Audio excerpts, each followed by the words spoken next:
respected seniors and dear friends. At the outset, I have a humble submission. Actually, this paper was supposed to be presented by Dr. Choyan Bhattacharya, but as he could not come today, I am presenting on his behalf. My topic of discussion in this session is hyperbaric oxygen therapy, role in wound healing in diabetic foot ulcers. Diabetes has become an epidemic in India.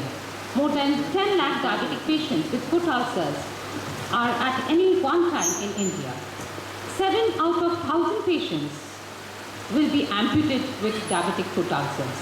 4 years later, 32% of the elderly amputees are dead and only 34% can be rehabilitated. 5 years later, 50% will have lost their second leg also.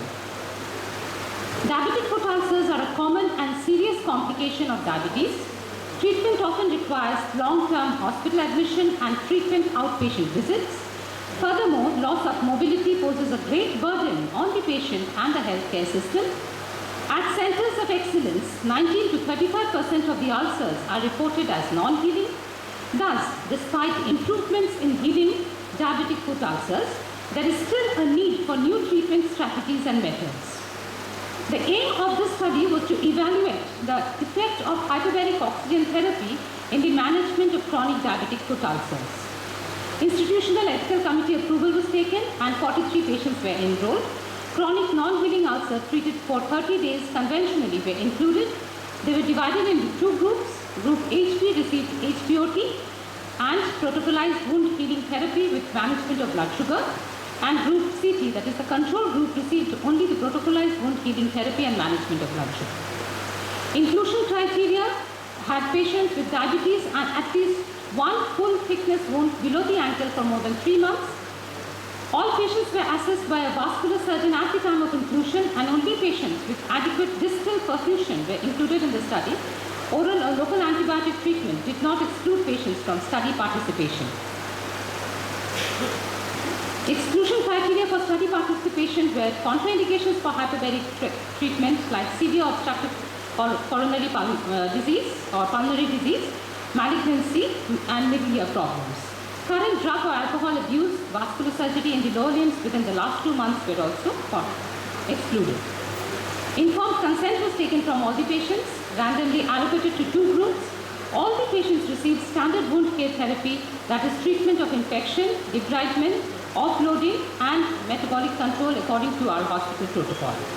Patients in the HB group received HPOT at 2.5 atmospheres for 60 minutes in a monoplace chamber, 5 minutes compression followed by 15 minutes at 2.5 atmosphere pressure and 5 minutes decompression period.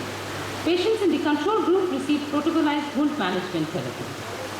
Assessment of wound was done by the surgeon and the anesthesiologist.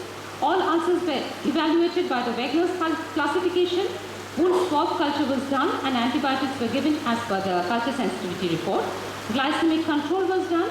Debridement of keratotic and necrosed tissue was done. Regular dressing and non-invasive flow measurement of the limbs were done.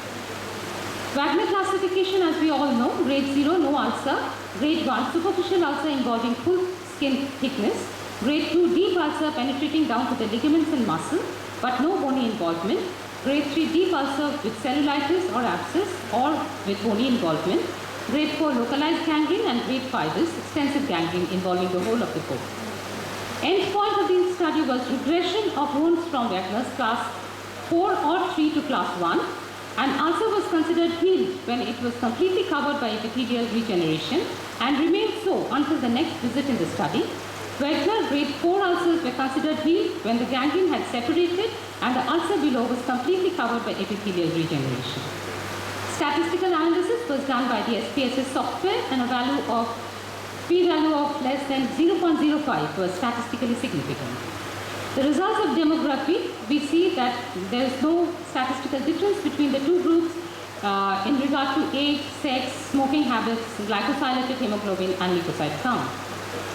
Walking without support, walking with support, and wheelchair-bound patients were also similar in both the groups. Duration of diabetes and the type of diabetes was also similar. The medications used by both groups of patients were almost similar: insulin, metformin, sartonelluria, statins, aspirins, clopidogrel, warfarin, etc. Wegener classification between was also almost similar with no statistical significance. Ulceration and the location of the ulcers was kept similar in both the groups.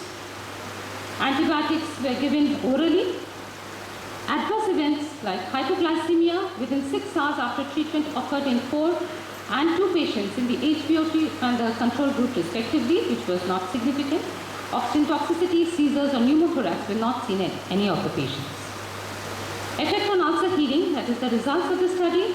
Among the 23 patients in HPOT group, 1 withdrew for reasons of claustrophobia and 2 were withdrawn for worsening medical conditions.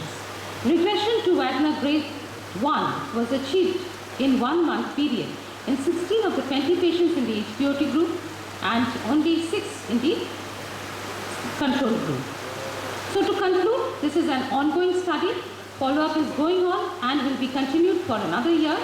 Till now, the data we have analyzed is showing a promising result in favor of using HPOT in the management of diabetic foot ulcers as an adjuvant in addition to the usual wound care therapy. Ongoing study will also look into the effects of HPOT on mortality in diabetic foot ulcers, on the rate of amputation and the presence of any other complications. All this we are going to study in the forthcoming period. This is a picture of the HPOT monoplace chamber and some of the diabetic foot ulcers before and after HPOT. The pictures are not so good. This is the review of the literature which has similar results where there is lower amputation rate, 8.6% in HPO compared to 33% in control, and improved healing rates 75.6% in HPO as compared to 46.7% in the non-treated patients. These are some of the references. Thank you for a patient hearing.